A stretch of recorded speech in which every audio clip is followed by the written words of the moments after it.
বাড়িতে আপনার অ্যাক্সিডেন্ট লেগেই আছে, দেখবেন আপনার সন্তানের অ্যাক্সিডেন্ট হচ্ছে, কালকে আপনার হচ্ছে, বা আবার আপনার পরিবারের সদস্যের অন্য কারোর হচ্ছে। কি কি কারণে এই অ্যাক্সিডেন্ট এত পরিমাণ? হয়তো একটা জন্মকুণ্ডলী নির্দেশ করছে, কিন্তু আপনার এতটা হওয়ার কথা না, কিন্তু কেন হচ্ছে?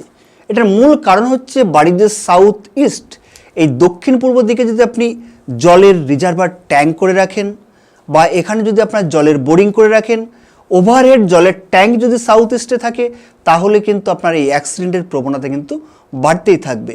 সঙ্গে হচ্ছে আপনার সাউথ ইস্টে ব্লু ব্ল্যাক কালার, অর্থাৎ নীল কালো কালার থাকলেও কিন্তু একই সমস্যা কিন্তু হবে। ছোট অ্যাক্সিডেন্ট জন্মকুণ্ড থাকলে সেটা কিন্তু বাড়িয়ে দেবে। আকস্মিক দুর্ঘটনা কিন্তু এই সাউথ ইস্ট থেকে আমরা নির্দেশ করে বাস্তুতে। অতএব এই আকস্মিক দুর্ঘটনা এড়াতে বাস্তুর সাউথ ইস্টকে ভালো মতো আপনি রেমেডি করুন, প্রতিকার করুন, বাস্তু এক্সপার্টকে দেখান, তবেই কিন্তু আপনি এখান থেকে সমস্যার সমাধান পাবেন।